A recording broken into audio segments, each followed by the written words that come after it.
گرد زیادہ درد نور کا قافلہ بھی تو دیکھتے جو دلوں سے ہو کے گزر رہا ہے، وہ راستہ بھی تو دیکھتے یہ دھواں جو ہے یہ کہاں کا ہے، وہ جو آگ تھی وہ کہاں کی تھی، یہ دھواں جو ہے یہ کہاں کا ہے، وہ جو آگ تھی وہ کہاں کی تھی، کبھی راویان خبر زدہ پس واقعہ بھی۔ واہ واہ واہ، فیض احمد فیض صاحب جلا وطن ہو کے آپ کے پاس یو کے آئے۔ یہ در کھلا میرے غم کدے کا، یہ آ گئے میرے ملنے والے، یہ کون آیا ہے کیا لے کے ہاتھوں میں شولوں کے تازیانے، یہ آئے سب میرے ملنے والے، یہ رات آئی ہے اپنے کیا خواب نشتر کو خواب سے، اور یہ دوپہر آئی لے کے شولوں کے تازیانے۔ فرمایا کہ آج سے 200 برس پیشتر میر لکھنؤ میں داخل ہوئے تھے، تب ایک واقعہ ہوا تھا، آج دوسرا واقعہ ہوا ہے، فیض تشریف لائے۔ عمر بھر کا یہ رشتہ چھوٹ بھی تو سکتا ہے، آخری وصل کے ساتھ ڈوب جانے والا دل ٹوٹ بھی تو سکتا ہے، تم بھی افتخار عارف بار کھلاڑی ہو، انتظار کرتے ہو ایک ایسے لمحے کا، ایک ایسی ساتھ کا جس میں حادثہ ہو جائے، جس میں سانحہ ہو جائے، تم بھی افتخار عارف، تم بھی ڈوب جاؤ گے، تم بھی ٹوٹ جاؤ گے۔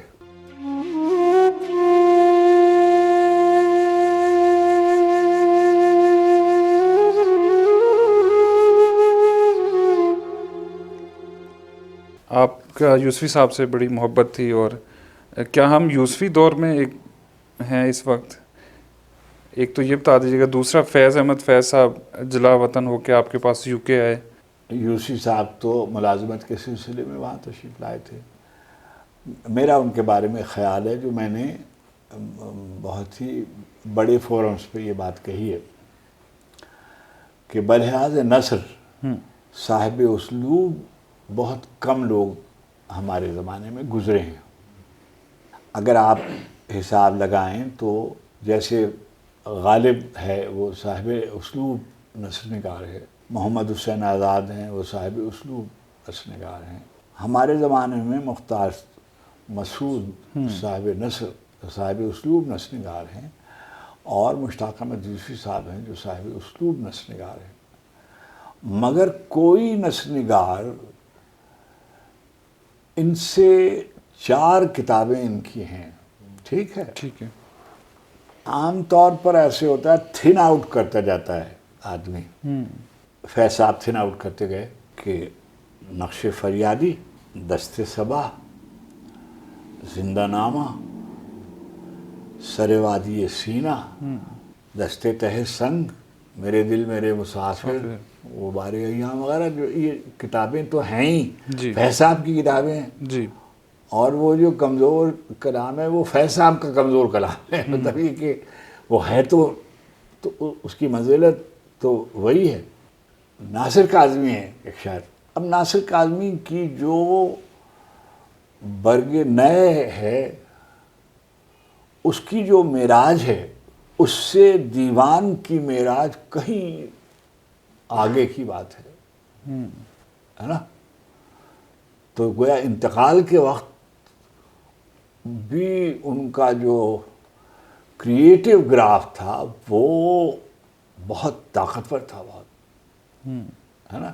2 کتابیں ہیں، 3 کی تیسری کتاب تو جیسے انہی کی کمزور کتاب ہے نا، میرے دل میرے مسافر جیسے ہے، وہ انہی کی کمزور کتاب ہے، پہلی بارش جو بھی ہے، لیکن وہ بھی کیسی اچھی کتاب ہے، بالکل۔ ایک واقعہ لکھا ہے سلیم احمد صاحب نے کہ ایک رات کو میں نے دیکھا کراچی میں کوارٹرز میں رہتے تھے جہانگیر روڈ کے، جی، کہ میں نے دیکھا کہ بیگم ہماری بھابھی جو تھی، جی، بھابھی آئیں اور انہوں نے سلیم بھائی کو جگایا کہ سلیم دیکھو ناصر باہر رو رہے ہیں، تو سلیم بھائی گئے اور انہوں نے کہا ناصر کیا بات ہے؟ تو ناصر بھائی نے کہا کہ سلیم مجھ سے شعر نہیں ہو رہا، تو انہوں نے کہا کہ جس نے تمہیں اتنی توفیق دی ہے شعر کی، وہ کیوں نہیں اور تمہیں توفیق دے گا شعر کی، اور شعر کہو گے اور خوب کو وغیرہ۔ تو رائٹرز بلاک آتے ہیں۔ اچھا، وہ رائٹرز بلاک کیسے توڑا جاتا ہے، اس کے بارے میں بہت سے لوگوں کی بہت سی رائے ہیں. میں ایک بہت ہی تلخ بات کہتا ہوں اور آپ اس کو جس کو چاہیے اس پر صادر کر سکتے ہیں. ٹھیک ہے. اللہ سبحانہ تعالیٰ نے ہر شخص کو 1 کلو مکھن دیا ہے. وہ مکھن آپ 4 سلائسز پہ لگا سکتے ہیں, 8 پر لگا سکتے ہیں. وہ مکھن جو ہے وہ ختم ہوتا جائے گا, ختم ہوتا جائے گا. پھر آپ چھری پھیرتے رہیے سلائسز پہ, کچھ ہوگا نہیں. چھری پھیرتے رہیں گے سلائسز پہ تو کوئی اس کا فائدہ نہیں چھری پھیرنے سے. ہر شخص کو پتہ ہونا چاہیے کہ کم سے کم اپنے معیار سے نیچے نہیں اترنا چاہیے. صحیح, بالکل ٹھیک. ہر شاعر کو یہ پتہ ہونا چاہیے کہ کتنے شاعر اس سے بہتر شعر کہہ رہے ہیں اور کتنے شعراء سے وہ بہتر شعر کہہ رہا ہے.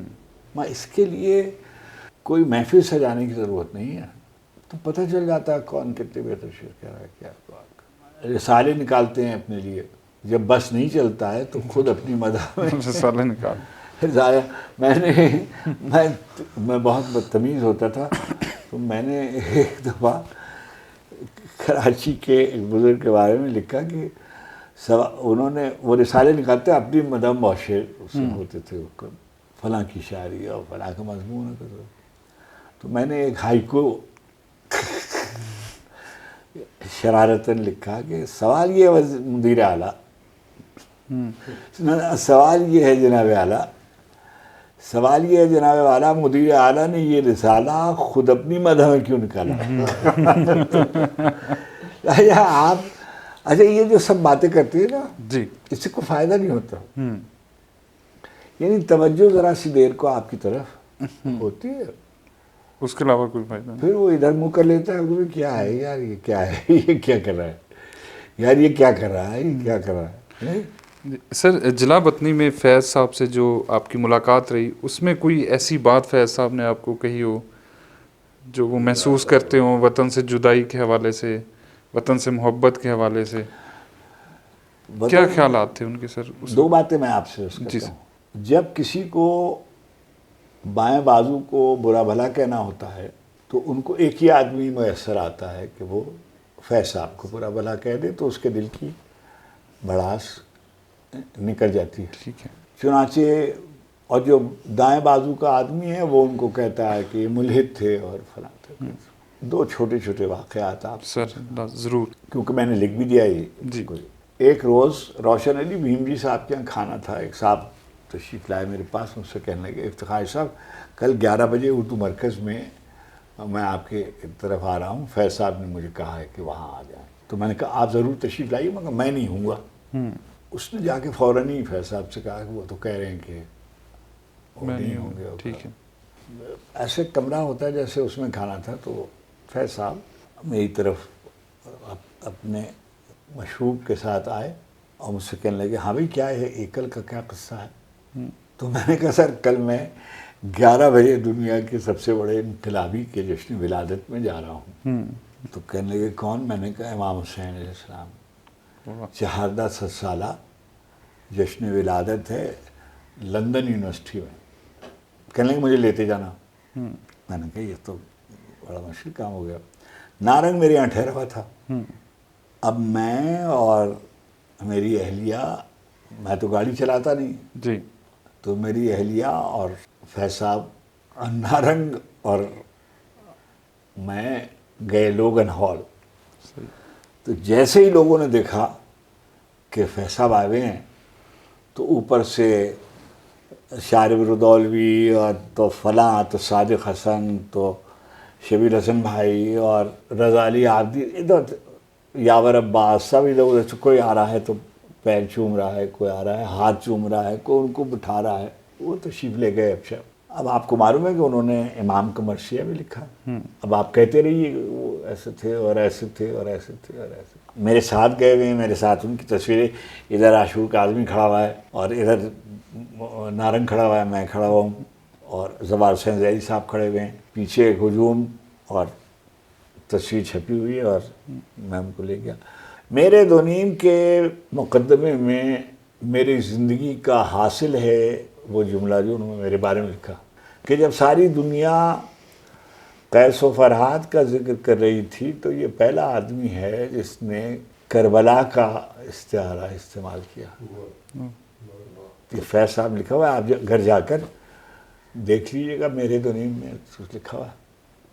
اس کے بعد نارنگ نے اس پر کتاب چڑھا دی اور کربلا کا شعری استعارہ لکھا. بہت ہی اچھا مضمون ہے اور میں احسان مند ہوں ان کا. دوسری بات یہ ہے کہ 70 برس کا ایک بوڑھا آدمی, 70 برس سے زیادہ کا, کبھی وہ بیروت جاتا ہے, کبھی وہ ماسکو جاتا ہے, کبھی وہ لندن آتا ہے, وہاں فائرنگ ہوتی ہے, وہاں بمباری ہوتی ہے, گھر گر جاتا ہے, ڈرائیور مر جاتا ہے. یہ سب آپ میری اور ان کی جو خط و کتابت ہے وہ دیکھ لیجئے, اس میں یہ سب واقعات لکھے ہوئے ہیں.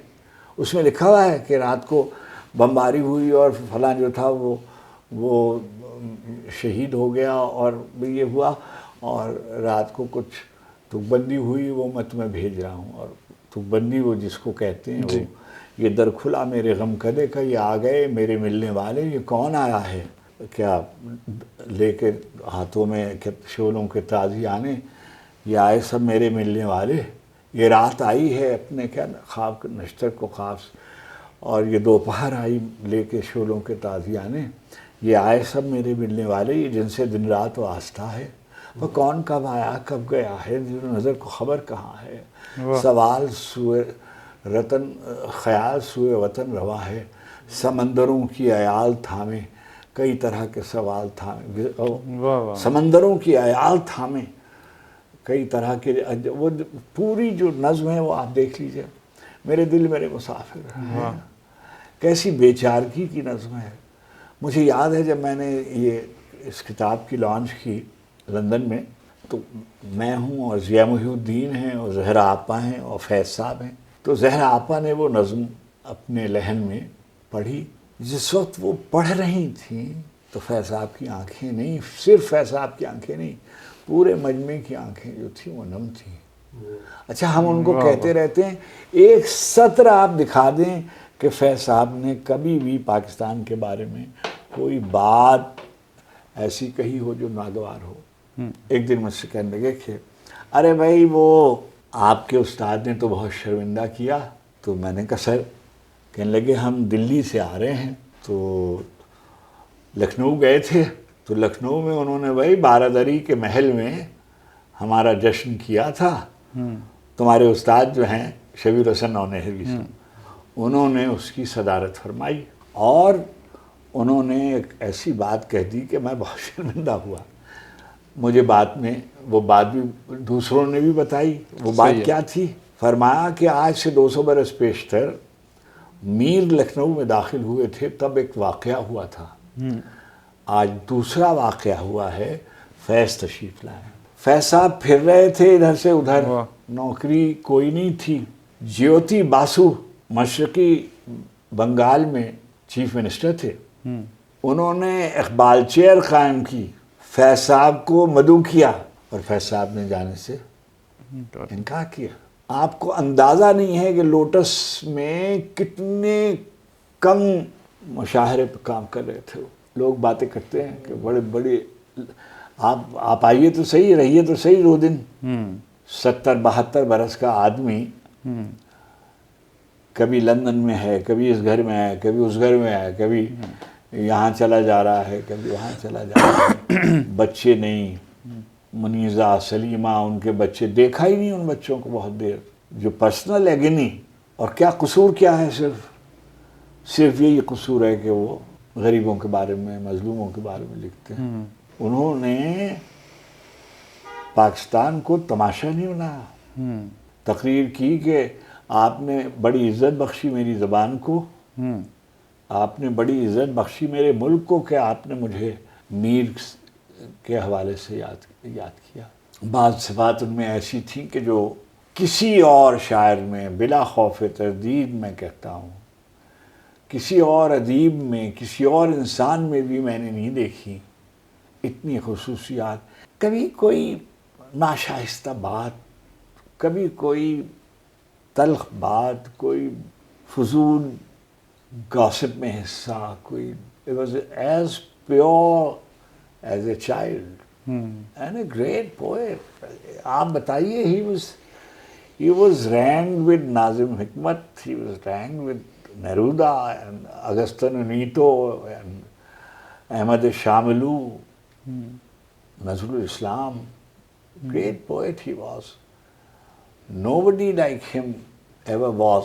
ہمارے یہاں فیشن ہو گیا ہے بہت بڑے آدمی پہ ہاتھ ڈالنے کا. بھئی کوئی ضرورت نہیں ہے, دو مختلف طرح کے لوگ ہیں کہ جی وہ تو راشد بہت بڑے شاعر ہیں اور فیض صاحب سے بھی بڑے شاعر, ممکن ہے ان کے بارے میں کسی ایسے ہی ہو, لیکن جس طرح سے کہتے ہیں کہ جی منجی امجد ان سے بڑے شاعر ہیں, بلکہ فلاں صاحب بھی ان سے بڑے شاعر ہیں اور مرمت خان مرمت بھی ان سے بڑے شاعر ہیں. مطلب یہ کوئی حد چاہیے عقوبت میں. سر آپ نے مختلف سفر کیے زندگی میں, لندن گئے, ایران گئے, کراچی, پھر تقریباً دنیا کے مختلف حصوں میں گئے, تو زندگی مکمل دیکھتے اپنے آپ, کوئی تشنگی رہ تو نہیں گئی ہے, کوئی کمی ایسی رہ گئی ہو جو محسوس کرتے ہیں؟ بڑی ناشکری ہوگی اگر میں کہوں کہ 80 برس کی زندگی ہے. میں نے آخری شعر جو میری کلیات چھپنے جا رہی تھی تو میں نے خواب میں لکھا یا بیداری میں لکھا مجھ کو نہیں معلوم. تو میں نے جب میری آنکھ کھلی تو میں نے کہا کہ یہ کتاب میں ایڈ کر دیجیے گا. کیا کہیے خبط صدر نشینی کہ ساری عمر, کیا کہیے خبط صدر نشینی کہ ساری عمر کوشاں رہے, جہاں بھی رہیں نامدار ہوں. 80 برس کی عمر میں مدحت کے 4 شعر. 80 برس کی عمر میں مدحت کے 4 شعر, اور چاہتے یہ ہیں کہ فرزدق شمار ہوں. واہ واہ, کیا بات. اب میں آپ سے گزارش کروں کہ ممکن ہے کہ سننے والوں کو فرزدق کے بارے میں نہ معلوم ہو. تو فرزدق وہ شاعر ہے جس نے بنو امیہ کے عہد میں, جب ہشام ابن عبد الملک ابھی خلیفہ نہیں ہوا تھا, وہ مدینے سے آیا حج کرنے اور حجر اسود کو چومنا چاہتا تھا, مگر اتنا مجمع تھا کہ وہ وہاں پہنچ نہیں پا رہا تھا. تو وہ ایک پتھر پر بیٹھ گیا اور اس کے مصاحب اس کے ساتھ بیٹھ گئے. اتنی دیر میں دیکھا کہ ایک نوجوان جو ہے طویل قامت سر جھکائے آ رہا ہے, اور لوگ جو ہیں وہ چھٹتے جا رہے ہیں. وہ جاتا ہے اور جا کر حجر اسود کو بوسہ دیتا ہے, اور بوسہ دے کر دعا کرتا ہے اور واپس جاتا ہے. تو ہشام پوچھتا ہے یہ کون آدمی ہے؟ یعنی میں ہشام ابن عبد الملک ہوں, والی ہوں یہاں کا, اور میرے ساتھ یہ سوچ. تو جو دوسرے اس کے مصاحب تھے انہوں نے پہچاننے سے انکار کیا. تو یہ جو شاعر ان کا تھا فرزدق, اس نے کہا کہ جو جانتے ہیں وہ جانتے ہیں, میں بتاتا ہوں یہ کون آدمی ہے. یہ مکے کا فرزند ہے, یہ ہے, یہ ہے. اور وہ امام زین العابدین علیہ السلام تھے. تو فرزدق وہ آدمی ہے کہ جس نے, تو اب ہم لوگ جو ہیں ذرا سی, ہم نے 2 سلام لکھ لیے, 4 مرثیے لکھ لیے. اب ہم سمجھ رہے ہیں کہ ہم نے میر انیس کو پسپا کر دیا, اور مرزا دبیر کو کسی حال پہ نہیں چھوڑا, اور کچھ جو جس کے منہ میں جو آ رہا ہے وہ بک رہا ہے. یعنی لنترانی کی کوئی انتہا نہیں ہے. کچھ بھی نہیں جان رہا کہ بھائی تو جان ہی نہیں رہا کہ تجھے یہ بھی نہیں معلوم کہ عشق کون ہے, اور تعشق کون ہے, اور سلیس کون ہے, اور انس کون ہے, اور مونس کون ہے, اور مہذب کون ہے, اور رشید کون ہے, اور شدید کون ہے. تجھے یہ بھی نہیں معلوم کہ شاد کون ہے, نجم آفندی کون ہے, آل رضا کون ہے, نسیم امروہی کون ہے, شمیم کرہانی کون ہے, ظاہر ستاپوری کون ہے, نادم کون ہے, راز صاحب محمد آباد کون ہے. تو سب کی نفی اور کوئی ایسا فضول باتیں کرتے. اچھا کیا ہوتا ہے کہ اس سے کچھ اور تو نہیں معلوم ہوتا, کوئی ایک مذاق ہی ہوتا ہے, لیکن خیال آتا ہے کہ مطلب کیوں ایسے ہم کرتے ہیں, ایسے نہیں کرنا چاہیے. اچھا اس سے ایسے کرنے سے کچھ بھی نہیں ہوتا, نقصان ہوتا ہے اس شخص کا بھی جس کے بارے میں آپ یہ سب کہہ رہے ہو. ابھی 3 جلدوں میں مرزا دبیر کا کلام شائع ہو کر آیا, انہوں نے مجھے بھیجا, انہوں نے کہا کہ ابھی 8 جلدیں رہتی ہیں. مطلب کیا ہے, یعنی مطلب یہ کہ مرزا دبیر, میر انیس, اعلیٰ مقام ہو, وہی یعنی وہ لوگ ہیں کہ بس سر جھکا دینا چاہیے اور بس کیا ہے. اور میں حافظ کے مزار پہ گیا, قاسم پیرزادہ بھی ہمارے ساتھ تھے, ایک ہم وفد میں گئے, سارے ملکوں کے شاعر آئے ہوئے تھے, تو ہم سے کہا گیا کہ آپ اپنے ملک کے سے کسی کی شاعر کو بلا لیں. میں قاسم پیرزادہ کو بلا لیا, قاسم, میں بھی گیا تھا. تو وہ جگہ ہے حافظیہ. میں کیونکہ رئیس فرنگستان تھا جی, تو انہوں نے مجھ سے کہا آپ صدارت کریں. میں نے کہا وہ میری منصبی ضرورت ہے. خیر وہ میں بیٹھ گیا ادھر. اب مجھ سے کہا شعر پڑھیں, تو میں نے فارسی میں ٹوٹی پھوٹی میں کہا کہ میں اس قدر میرا دماغ خراب نہیں ہے کہ سامنے حافظ کا مزار ہو اور میں غزل پڑھوں. میں کوئی پاگل ہوں, میرا دماغ خراب ہوا ہے جی, میں تو نہیں پڑھ سکتا ہوں. اور میں نے نہیں پڑھا بالکل. ایک دن لندن میں ایک مکالمہ ہوا, اور انہیں میں کوئی حرج نہیں ہے, انہیں پڑھنا چاہیے, پڑھنا چاہیے, میں نہیں پڑھتا. ٹھیک ہے. مجھے کہا کہ میر انیس کا مصرے پہ مصرع کہنا ہے, کوئی مصرے پر سلام کہنا ہے, اور جو آدمی نہ کہے وہ نہ آئے. یہ ہندوستانی تھے, ٹھیک ہے, عباس نقوی نام تھا ان کا, ٹھیک ہے, عباس زیدی, مجلس سے اردو نام انہوں نے رکھا ہوا تھا. اچھا میں تو کچھ بھی نہیں کہا, مگر میں پہنچ گیا. اب وہ بار بار میری طرف آ رہے ہیں اور مجھ سے کہہ رہے ہیں کہ افتخار صاحب آپ کچھ بھی پڑھ دیجیے. میں نے کہا نہیں, اب تو میں نہیں پڑھوں گا. آپ نے کیونکہ شرط لگائی ہوئی ہے کہ جب تک کوئی امیر انیس اعلیٰ مقام ہو کہ مصرے پہ کوئی مسئلہ نہیں ہوگا تو میں تو نہیں پڑھوں.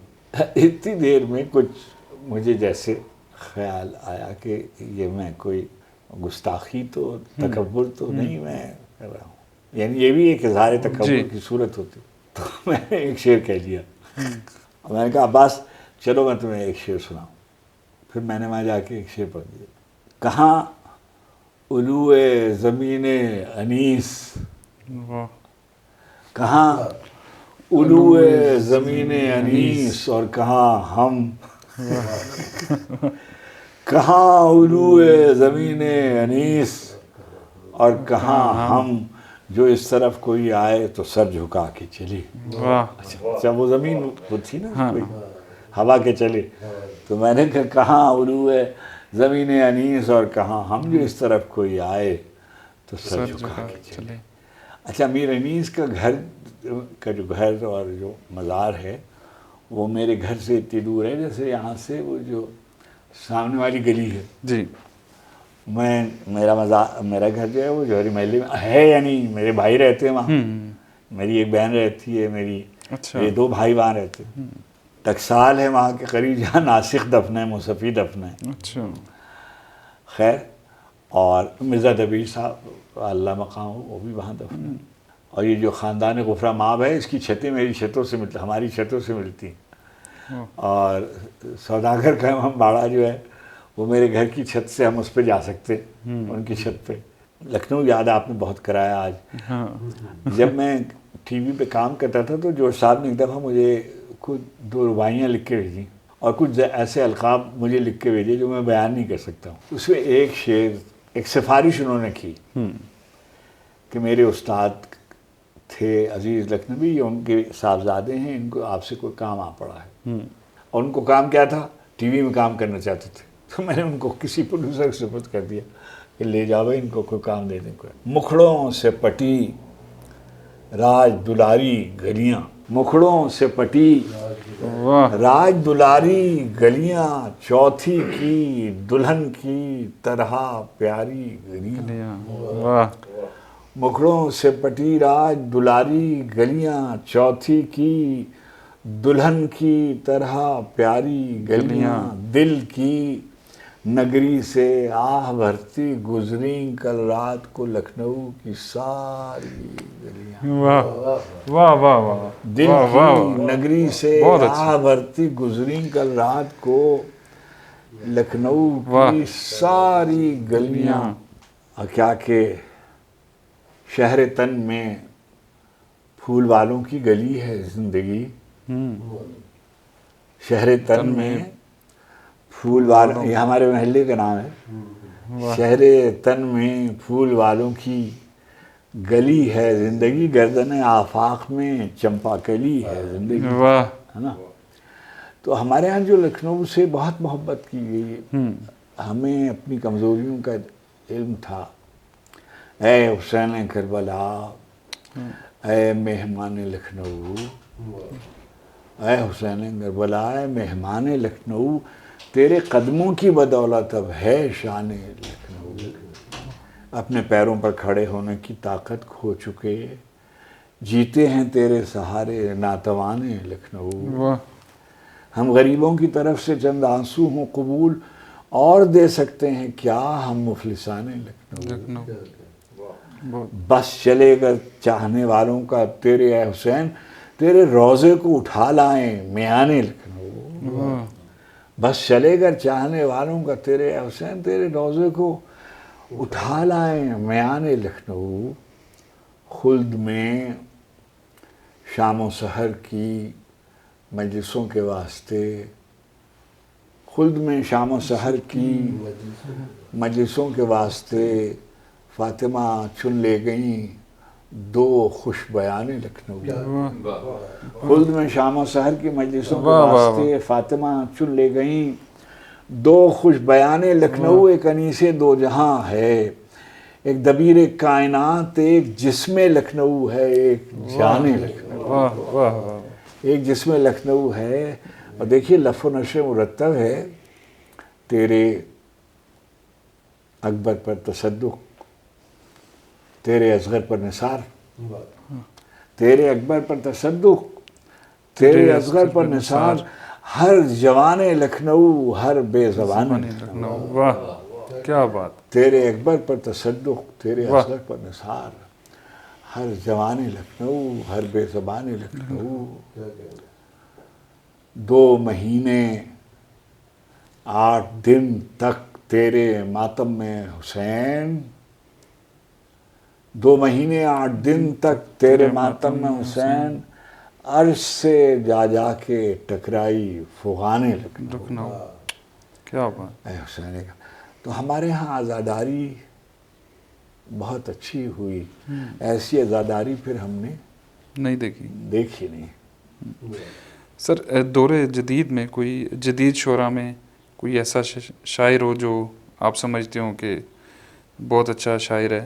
اور ایک سر اس کے ساتھ ہی سوال ہے کہ کون سا ایسا شاعر ہے جسے آپ سمجھتے ہیں کہ آپ کی زندگی پر ان کے جو ہے بڑی چھاپ ہے، بڑا اثر ہے، یا ایک بہترین شاعر ہے؟ دیکھیے میں نے تو اپنے بارے میں لکھا ہوا ہے. جی سر. انیس آتش یگانہ، ٹھیک ہے. محرمان عالم حرف، ٹھیک. غزل بعد از یگانہ سرخرو ہم سے رہے گی.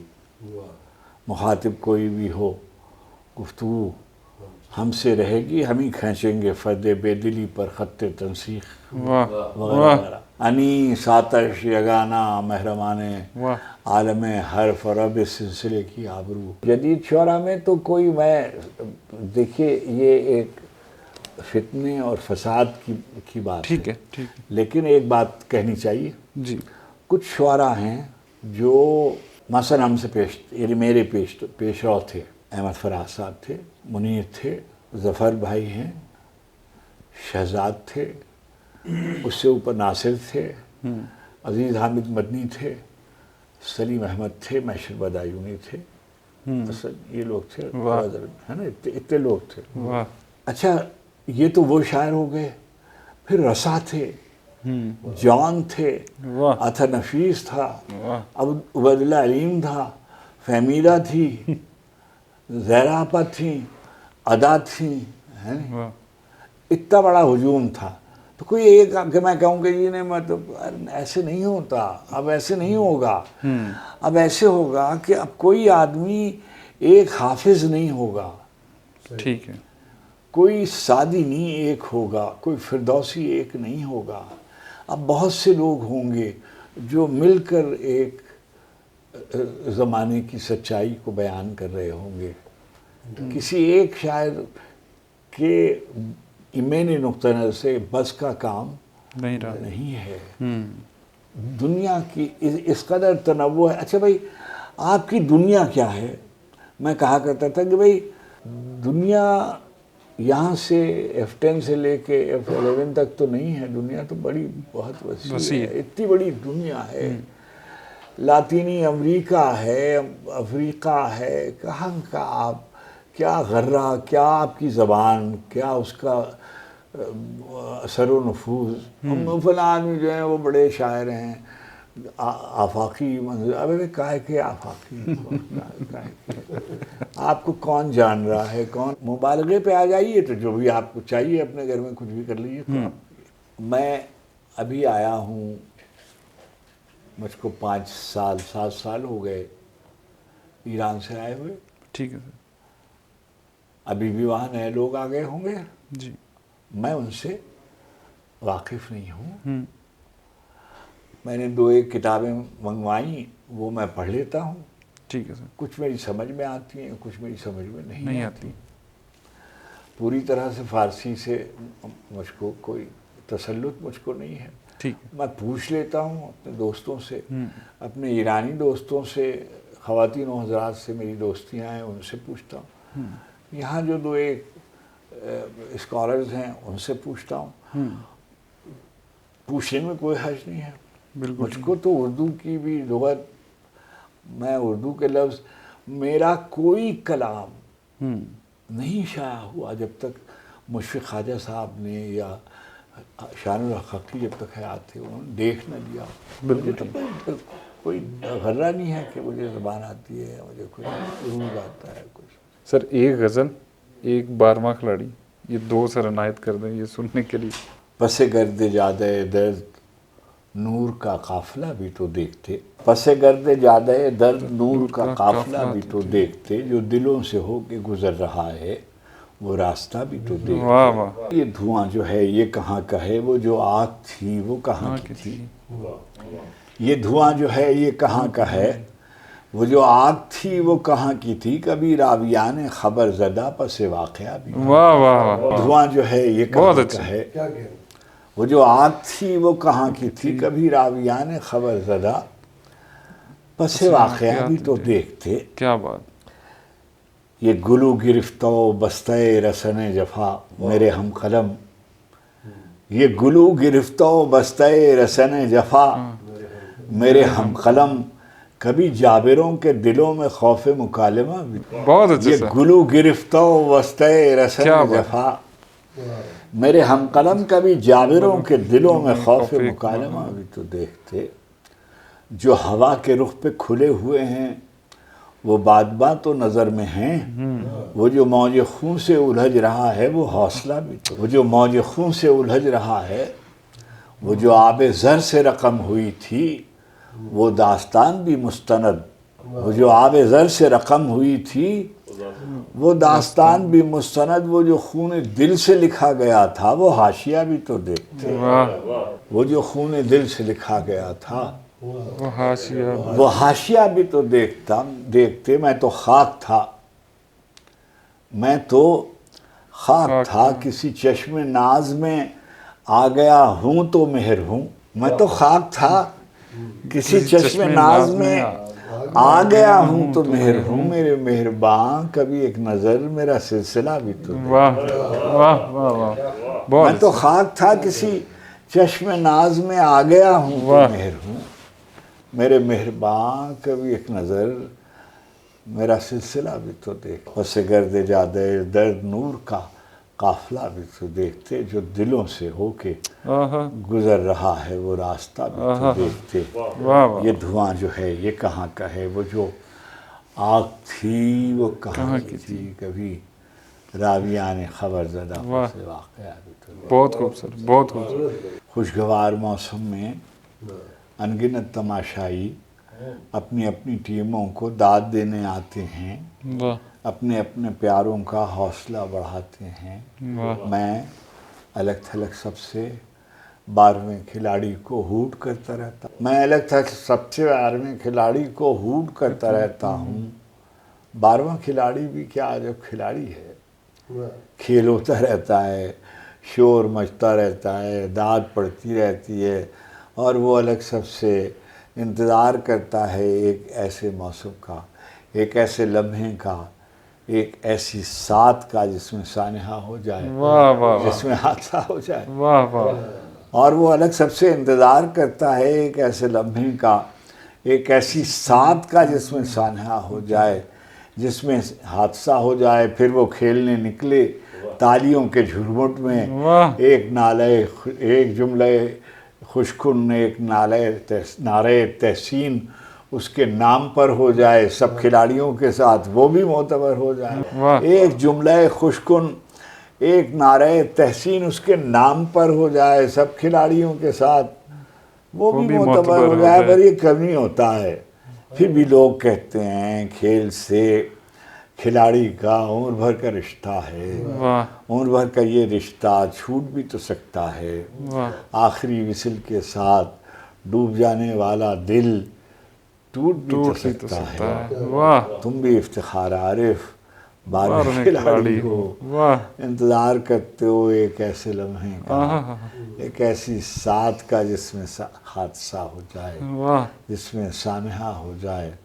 تم بھی افتخار عارف، تم بھی ڈوب جاؤ گے، تم بھی ٹوٹ جاؤ گے. واہ. بہت اعلیٰ، بہت اعلیٰ. سر آخر میں کوئی ہمیں کوئی نصیحت ایسی کرنا چاہیں، کوئی یا لٹریچر کے حوالے سے کوئی ایسی چیزیں اگر ہم پڑھنا چاہیں تو کیا چیزیں پڑھیں؟ بس یہ ہے کہ کسی کی نقل میں نہ لکھیں، کسی کی نقل میں نہ لکھیں، کسی کے فیشن میں نہ لکھیں، کوئی بات جھوٹ ہو وہ نہ لکھیں، کسی کے ایما پہ نہ لکھیں. جو بات آپ کے دل میں آتی ہے بس وہ لکھیں. جو سچائی آپ لکھیں گے بس وہی زندہ رہے گی، باقی سب باتیں. واہ.